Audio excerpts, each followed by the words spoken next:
Good day, students. Welcome to math.serve.com. In this clip, we're going to be going over how to solve trig equations. Before we get started with the examples, let's do a real quick refresher on the coordinate points on the first quadrant of the unit circle. Okay, so we have 0 degrees, we have pi over 6. That takes you to the first point after point 1, 0, pi over 6. We have pi over 4 right in the center. We have pi over 3 closer to the positive y-axis, and we have pi over 2 right on the positive y-axis. Okay, so these are the angles that are on the first quadrant of your unit circle. So for 0 degrees, the coordinates are, think about 0, 1, 0, 0, 1, 0. And then when you go all the way from 0 degrees to pi over 2 or 90 degrees, you end up with 0, 1. The coordinates basically switch. So what goes in between these two points? The positive x and the positive y. For the x coordinates, you can think about it as going in the pattern 1 root 3 over 2, root 2 over 2, and 1/2. The same pattern goes with the y coordinates, so you have 1 root 3 over 2, and then root 2 over 2, and finally 1/2. So you just have to basically remember the sequence of numbers: 0, 1/2, root 2 over 2, root 3 over 2, and 1. So these basically help define the coordinate points on the unit circle. This pattern repeats itself over and over again in different orders. From 0 to 1 or 1 to 0, and then we have different signs depending on the quadrant you're on. And you also just have to remember that the x coordinate is a cosine component, and the y coordinate is the sine component. Alright, with that in mind, let's take a look at some examples. The instructions are to find all solutions,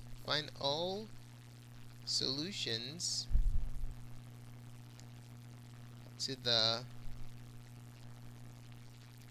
given trig equations.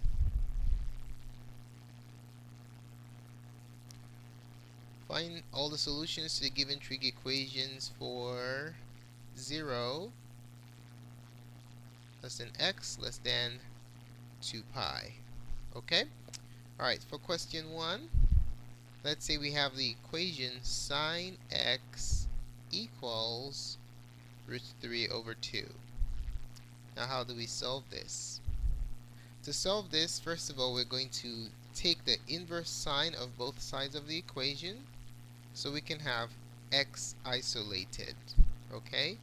So we're taking the inverse sine. The inverse sine, as the name indicates, is the inverse of the sine function. So if you want to undo sine in a particular side of an equation, you do not divide by sine. What you do is you take the inverse sine, cosine, tan, whatever trig function of both sides of the equation in order to eliminate that trig function. Now on the left side, you see the inverse sine action happening. When it interacts with sine, these two are inverses, so they take each other out. And you're left with x equals the inverse sine of root 3 over 2. Now you can do this with your calculator with ease, but we're going to do this by hand. The assumption here is that you already have the unit circle mastered. Now what is this equation asking us? This equation is asking us the question, what angles on the unit circle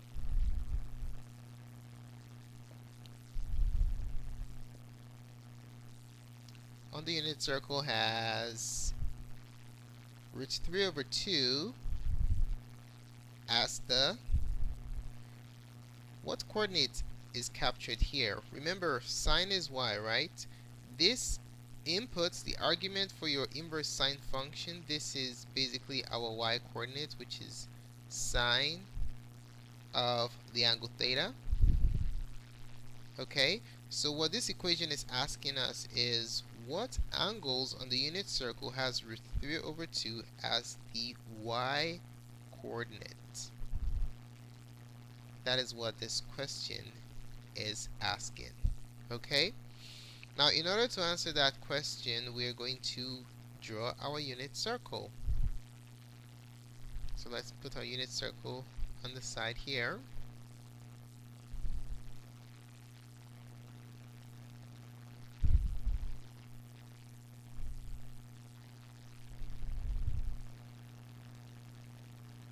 Okay, now since sine is, what's the sign of sine here? The sign of sine is positive.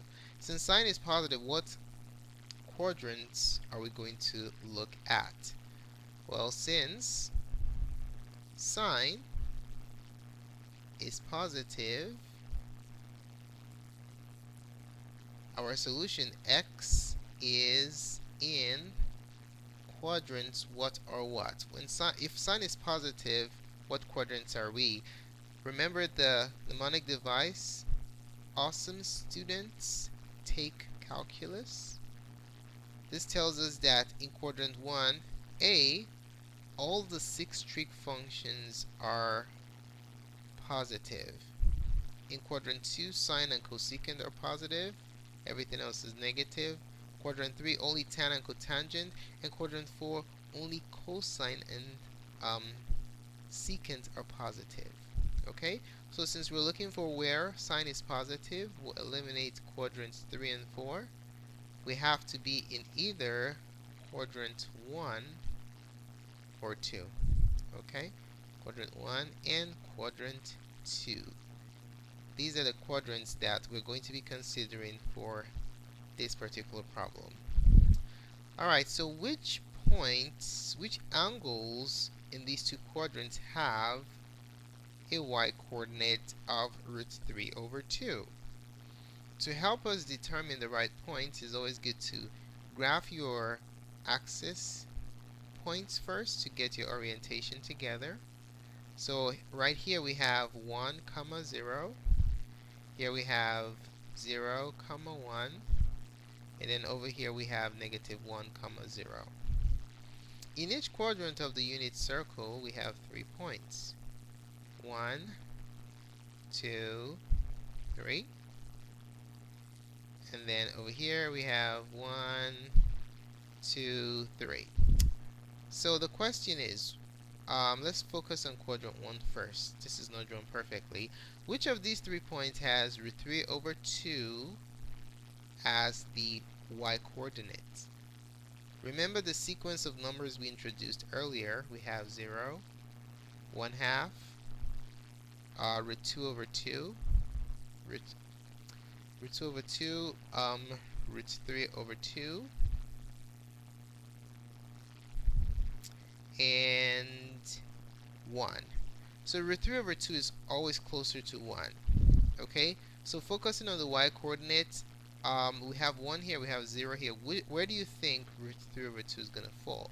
Root 3 over 2 is going to fall on the point that's closer to the point that has 1 on the y coordinate. So this point right here will be 1/2, comma, root 3 over 2. Okay, you don't have to generate the entire unit circle. So this is one of the points that we're looking for, which is great. So what is the angle here? The point that's farther, that's farthest from the x-axis on the unit circle, this point right here has a angular value of 60 degrees or pi over 3. That's your first answer. Okay? So remember, we are starting from 0 degrees, and when you rotate counterclockwise, what you're doing is you add in the angles, okay? The reference angle. And when you go clockwise, what you're doing is you're subtracting. So to get the first answer, x1, we start from 0 and we add that reference angle pi over 3, and pi over 3 is our first angle that has a y coordinate of root 3 over 2 on the unit circle. Now let's switch gears and take a look at quadrant 2, the second quadrant where sine is positive. Now which point do we have root 3 over 2 for the y coordinate? Same procedure applies. It's the one that's as closest to the point with a y coordinate of 1.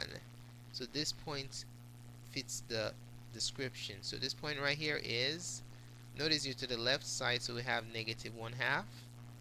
Next to 0 is 1/2, comma, next to 1 is root 3 over 2 for your y coordinate. Okay? The point has been identified. The point that's farthest from the x-axis is the one with the reference angle of 60 degrees, or pi over 3. So what's the angular measure here? We know that the negative x is pi degrees, pi radians. So what's the angular measure for this result? So this answer that we got, this is x1. The second answer is the angle from 0 all the way to the second line right there. Okay? So to figure that one out, all we'll simply do for the second answer is to start from pi, and we're going to rotate clockwise pi over 3 degrees. To do that, we simply subtract pi over 3. Alright, so here we find the LCD, put pi over 1, multiply by 3, top and bottom. And then we have 3 pi over 3 minus pi over 3. And your final answer is 2 pi over 3. So our solutions to the original trig equation are pi over 3 and 2 pi over 3. And that's that.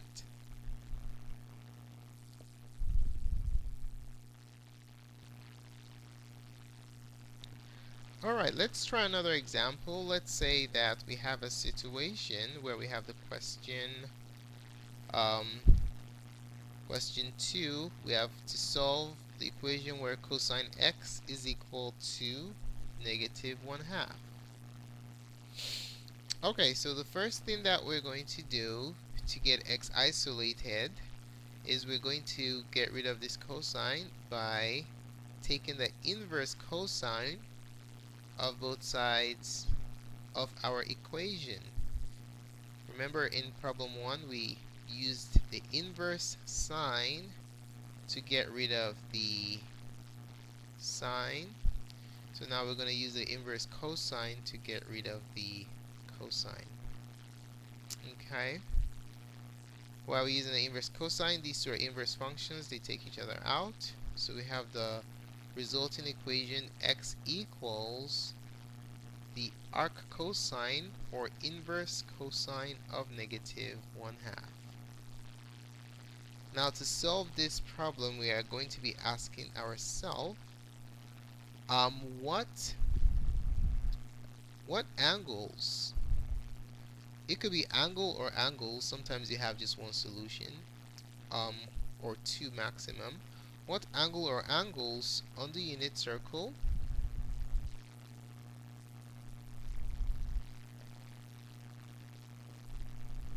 has negative 1/2 as the blank coordinate?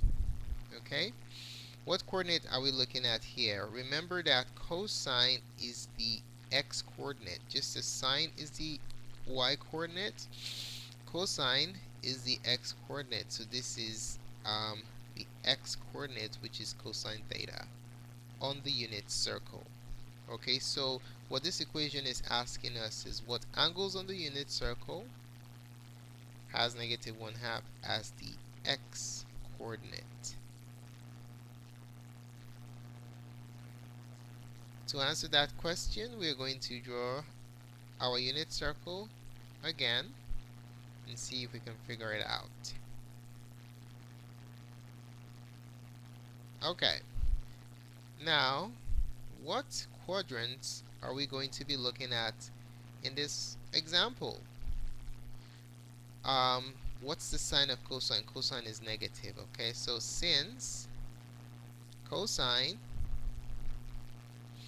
is negative or less than 0, then x is in which quadrants? Well, let's use our mnemonic device again. Awesome. Students take calculus. This tells us that cosine is positive in quadrant 1 and quadrant 4. So we do not consider these. The quadrants we're going to be looking at are quadrants 2 and 3. Okay? Alright. Now let's go ahead and put our coordinate points there to help us get our orientation together, our axis coordinates. So this is 0, 1. This point right here is negative 1, 0. And the point down here is 0, negative 1. Okay, so we're looking for 2 points. Now we have, let's look at quadrant 2 first. Let's complete this statement. Since cosine is negative, then x is in quadrant 2 and quadrant 3. Now we have 3 points for a unit circle. 1, 2, 3 for quadrant 2. And then for quadrant 3 we have 3 points again. 1, 2, 3. Okay, so let's start with quadrant 2. Which point has negative 1/2 as the x coordinate? Well, remember the sequence of numbers we introduced earlier. We have 0. Next to 0 is 1/2. It could be plus or minus. Next to 1/2 is root 2 over 2. Next to root 2 over 2 is root 3 over 2. Next to root 3 over 2 is 1. So whichever x coordinate is closer to 0, that's the point that we're looking for. Okay, so you see 0 here for the x coordinate. This point is the desired point. This point has coordinates negative 1/2, comma, root 3 over 2. So that's our first answer. Okay? The point that's farthest from the x coordinate, the reference angle for that point, from our unit circle, we know that that point has the angle measure of pi over 3. Okay? Now remember, when you're going counterclockwise, when you're going clockwise, you subtract. And when you're going counterclockwise, you add. Okay? We're starting from pi, that's half of a full rotation. To get to our first answer, x1, what we're going to do is we're going to start from pi and rotate clockwise pi over 3 degrees, so that's equivalent to subtracting pi over 3. We'll find the LCD here. So times pi by 3 top and bottom. So we have 3 pi over 3 minus pi over 3. And our first answer is 2 pi over 3. Okay, so that was the first result. x1 is 2 pi over 3. So the angular measure from here all the way to there is 2 pi over 3. But that's not the only answer. We have another answer, which is in quadrant 3. So which point in quadrant 3 has an x-coordinate of negative 1/2? You can simply reflect this point vertically, or just think about it. This is 0 on the x-coordinate, so the next point on the unit circle will be plus or minus 1/2 depending on where you're going. For quadrant 3, it's going to be negative since you're going to the left. If you're going to the right, it will be positive 1/2. So the coordinates of this point, the desired point, is negative 1/2, comma, root 3 over 2. The reference angle for this point is also pi over 3. But what's the angular measure of this point when you start from 0 and you go all the way there? That one is going to have a value of pi, and then we're rotating counterclockwise, which indicates addition. So for the second one, we have pi, and we're going to add pi over 3 because we are rotating counterclockwise. Okay? To figure this out, we just have to find the LCD as we did in the previous problem. So just times it by 3 top and bottom, or you can do the computations mentally. So we have 3 pi over 3 plus pi over 3. And our final answer is 4 pi over 3. Okay? So the solutions to the second trig equation, the solutions are x equals 2 pi over 3 and 4 pi over 3. Okay? So that's that. Thanks so much for taking the time to watch this presentation. We really appreciate it. If you found the contents of this tutorial helpful in your study of analytic trigonometry, do give us a thumbs up. Your positive feedback is very valuable to us. If you have any questions or comments about what we covered in this tutorial, or any pre-calc concepts in general, just place your questions or comments in the comment section below, and we'll be more than glad to respond. We update videos to our YouTube page on a regular basis. If you like updates to our latest uploads, just subscribe to our channel and you will receive automatic notification. Do visit our website at math.serve.com for a great variety of math tutorials and other helpful resources. Thanks again for watching, and have a wonderful day. Goodbye.